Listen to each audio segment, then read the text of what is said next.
What is going on? Welcome back to another video. And well, I've missed a lot lately. Haven't uploaded for a little bit. Haven't uploaded a podcast for a little bit. I had some uploading issues with both of them, so I'm sorry about that. But I wanted to cover some big news of the past couple days of recent. For example, the COVID vaccines, COVID relief package, and things like that. So we're gonna get into that today, and let's get right to it. Deep, deep in the water somewhere, got the blue sky breeze, and it don't seem fair. Only worry in the world is the tide gonna reach my chair. So first, I wanted to talk about the relief package. Um, Congress sent through, it was $900 billion. They sent through a relief package that would give Americans $600. With I think it was an extra $600 for dependent minors under 18.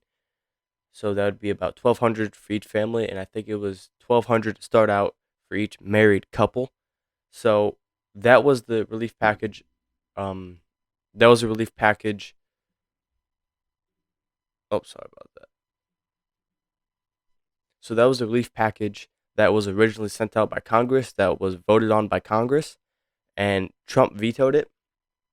Now I want to get into why I support this veto, and maybe, I don't know, go through a couple claims that some people might make or some current concerns that people might have about this veto. So, do I agree with him on the premise that Americans should get more than $600 of relief after many months of not having relief over, or it was summertime or springtime, right? It was springtime, May, I think it was. The first relief package was sent out. Since May, there hasn't been a relief package, and we only get $600 this time. That makes no sense to me. If you're gonna wait this long, you gotta, I don't know, 1,500, 2,000. Also, you're spending $900 billion, and you can't send $2,000 out to each family. That makes no sense. That sounds like such an inefficient government. That sounds like a very ineffective government. They're sending money to other countries, which doesn't make sense. Even if it is for relief, we should look out for American citizens first, not other country citizens. If it was for weaponry, well, there's bigger fish to fry right now. Obviously, there's people in economic depression right now, and you're worried about weapon deals, and you're worried about supplying other countries with weapons and money. That doesn't make any sense to me. Once again, if it is relief, then citizens should not matter to us. It should be the American citizens that should come first. So Congress, back at it again. They're inefficient. They're not effective, right? They sent the first one out, 1,200, beginning of May, and they come out with one. How many? If it was May, that's a lot of months, to put it simply. All right, it's late in the morning, okay, or it's late at night. All right, can't do math right now off the top of my head, but that's a lot of months with no relief, while the economy is going down because of a global pandemic, and you're gonna come out with $600. I totally agree with this veto. Trump did an excellent job with this veto. Now I want to talk about the vaccines, right? My personal opinion on it, and if I'm gonna get it or not. Kind of, go through the process of my thinking when it comes to the vaccine. So pretty much, I covered this in a video. The time it took to make the vaccine was incredible. It was just incredible. It was record breaking. All right, you didn't never see anything like it. The free market did its job once again. We can thank them for that. Two companies came out with a vaccine within a couple months. Well, no, it wasn't a couple months. It was, but record time, to say the least. That's never been done before. Never. But with the vaccine itself, I was worried about it when it first came out. One, because it's a new thing. Whenever something new is introduced to the population, people freak. Take COVID, for example. People have they have changed their whole wardrobe because of COVID. People are matching their masks with their clothes right now because of COVID. People are socially distancing from other people despite our constitutional right to freedom to assemble freely. Yeah, that's the word. Jeez. We have completely changed because something new came and we were scared of it. People missed out on Thanksgiving. Easter was a big thing. People missed out on that. People missed out on Christmas this year. I did for sure. When something new comes in the US or when something new is introduced to a huge population body, people react to it differently. And it was the same thing for me with the vaccine.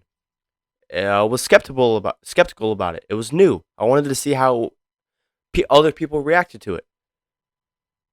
And reading about it, I've come to the conclusion that I don't want to take the vaccine unless I'm absolutely forced to.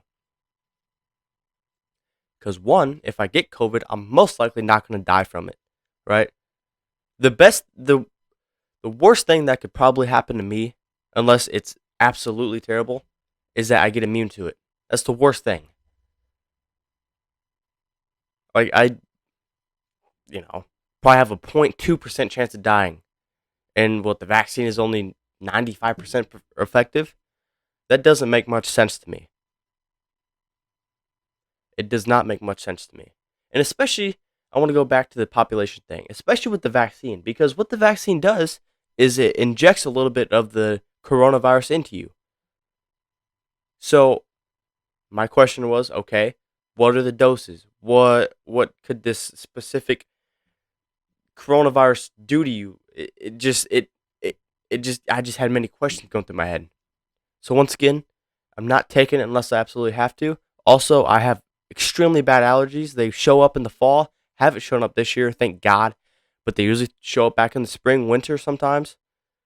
And I read that the Pfizer vaccine was not very good when it came to people with allergies. It really flared those up. And I'm not trying to have no allergies, pretty much, is my whole thing. So, I don't trust the vaccine whatsoever. Not yet, at least. It doesn't make sense to me from a statistical standpoint, and it doesn't make sense to me from a health standpoint to take this vaccine. So unless I'm absolutely forced to, unless the military freaking raised my house and says take this vaccine, I'm not taking the vaccine. That's my general stance on it. People have different stances on it, whether they want to take it or not. It really comes down to whether people want to make risk assessments, whether they want to evaluate the risk reward ratio. To me, forcing people to take a vaccine, just like forcing people to wear a mask, isn't trusting the American body to make risks evaluations for themselves. Because I mean, when they did the mask mandate, well, I said, well, what if I don't want to wear a mask? I don't care if I get COVID. I'm young. I'm not going to die of it. That's because I made a risk assessment. I evaluated the risk and said, well, I don't want to do this. The risk is like nothing to me. It's same with the vaccine. If you don't think you're going to die of COVID, I don't think you should have to get the vaccine. If you feel symptoms, do I think you should quarantine? For sure. Yeah. But I'm running out of time here. I usually like to keep it around 10 minutes.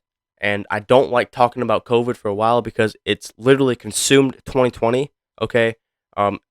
Going into a new decade, the year is supposed to be amazing, but this one was absolutely terrible. And it was mostly because of this coronavirus. So I don't like talking about it extensively. But I mean, I guess I just did. It was cool. You got to mix a little bit of economics into it. Risk, personal freedom is one thing that you got to mix that you can mix into it, which is fun, right? But pretty much to sum up this video, I'm glad Trump vetoed it. Okay, I don't trust the vaccine, and we should trust the American body to make risk assessments for themselves. Thank you for watching. Go follow my Instagram page. Also, let me know if you like this new camera angle. If you like it down here, then comment. If you like it up here more, comment how my mic is. Just just trying new things. Trying to grow a little bit. I don't know, but it's pretty late at night. I'm probably gonna go to bed. Probably gonna edit this video, get it uploaded, go to bed, and I will see you guys. I'm gonna start uploading more consistently. I promise. Also, in my Instagram, if you see any videos for me to debunk, send the link to them. Try not to make it so it's me defending another person. So, for example, if Cenk Uyghur's nephew were to respond to a Ben Shapiro video, don't send that because I'm not trying to defend Ben Shapiro. He can defend himself.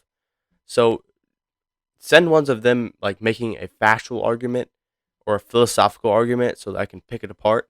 And until next time, I'll see you guys later. Peace.